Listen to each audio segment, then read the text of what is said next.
arrivare sulla palla senza correre. Questo penso che sia il sogno di tutti.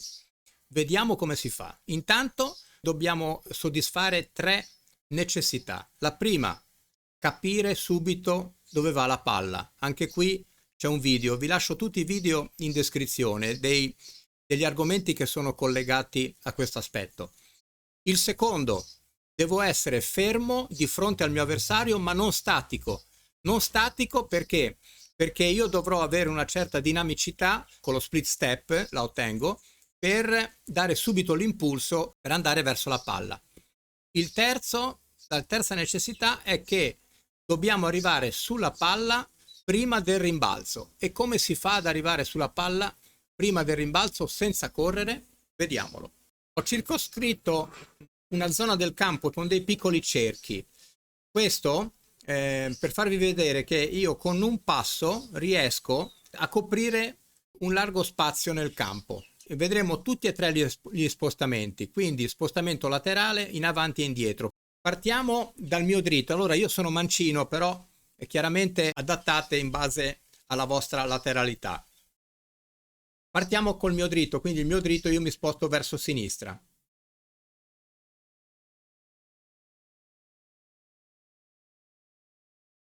Bene.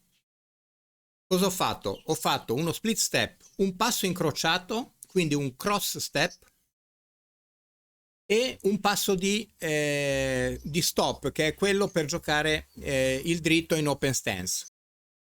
Vediamo dove arrivo facendo praticamente solo un passo incrociato. Con un passo incrociato e il passo poi per colpire la palla arrivo nell'angolo. Quindi in questo caso, se io mi muovo in anticipo perché ho capito dove va la palla, non corro. Praticamente faccio 2 passi. Lo stesso passo incrociato, lo stesso cross step, lo faccio al contrario per tornare al centro. Un allenamento molto utile è quello di abituarsi a fare un cross step e colpire la palla e poi un cross step per tornare al centro. Quindi solamente con un passo. Anche qui ricordatevi le condizioni necessarie: fermo quando l'avversario sta per colpire ma non statico, e arrivare sulla palla prima del rimbalzo. Ecco Nadal, vediamo il cross step di Nadal. 1 e 2 e via. Rovescio. Allora, io posso fare la stessa cosa con il rovescio, quindi posso fare un cross step e poi arrivare con la mia gamba destra. Però che cosa succede? In questo caso io giocherei di fronte, giocherei diciamo in open stance, che potrebbe andare bene se fossi un giocatore bimane, ma con un rovescio a una mano avrei poca energia. Vedete qua, devo colpire la palla, sono in open stance. Vediamo che cosa succede in Djokovic, che comunque riesce a essere efficace. Ecco l'open stance di Djokovic, ma ovviamente giocando con le 2 mani riesce comunque a dare energia alla palla.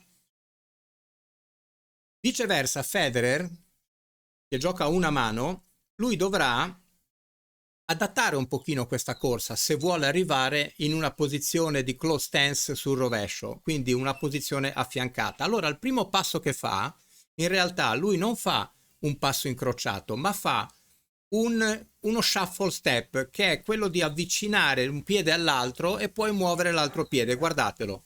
Quindi lui avvicinerà il piede destro al sinistro e poi quindi non incrocia le gambe e poi muove il sinistro.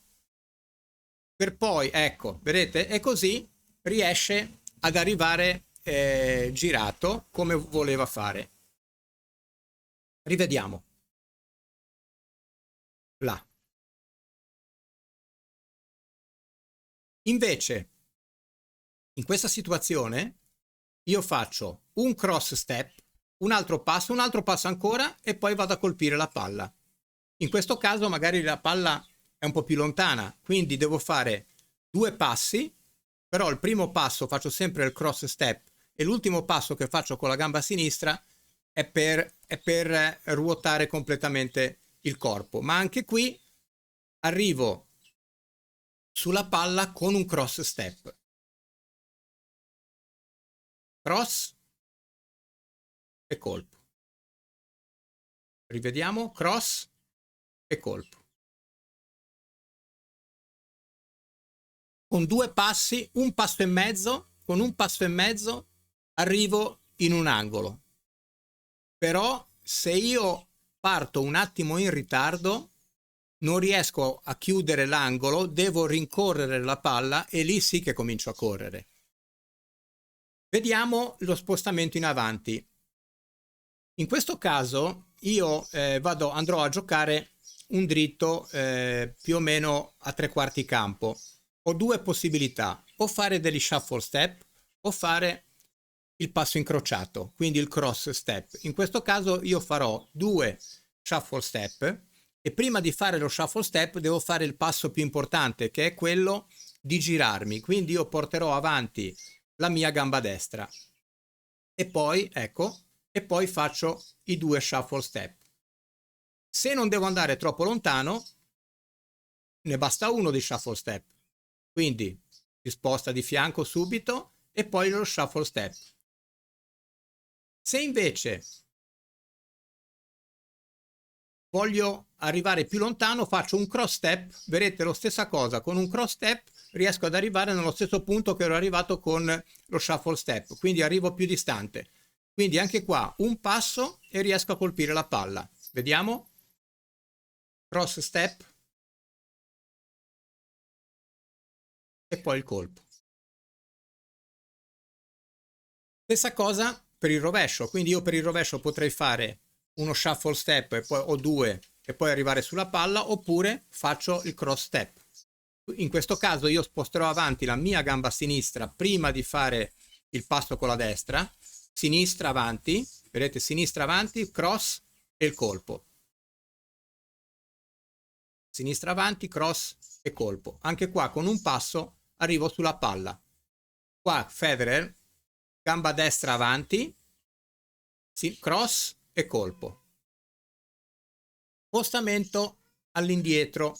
In questo caso il primo passo da fare è quello di arretrare con la gamba più vicina alla palla, quindi in questo caso la gamba sinistra. La gamba destra sarà la gamba di spinta, io arretro con la sinistra e la gamba destra comincia a spingere per fare il cross step. Anche qua un passo e sono sulla palla. Passo dietro, un cross step e sono sulla palla. Cross step e colpo. Stessa cosa per il rovescio.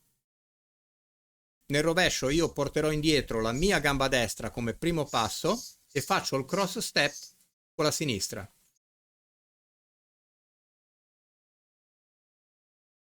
Vediamo adesso le 3 condizioni, quelle che vi dicevo all'inizio, per non correre e per arrivare sulla palla con un passo /2. Vediamo Djokovic e Federer in questo caso.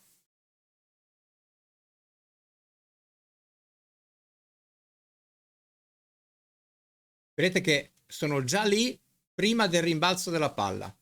Qua non è possibile perché l'ha chiusa, ovviamente.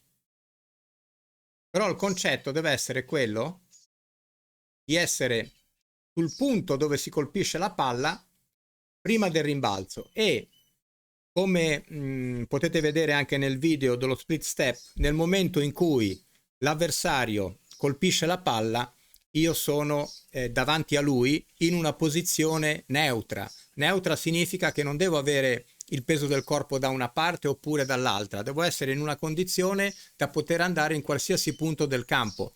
Se ad esempio io avessi il peso del corpo soltanto da una parte e il mio avversario gioca la palla dalla parte opposta, sarei sbilanciato e comincerei a correre. Cominciando a correre magari la prendo, ma sulla palla successiva correrò ancora di più. Questa è una delle condizioni necessarie prima di andare verso la palla.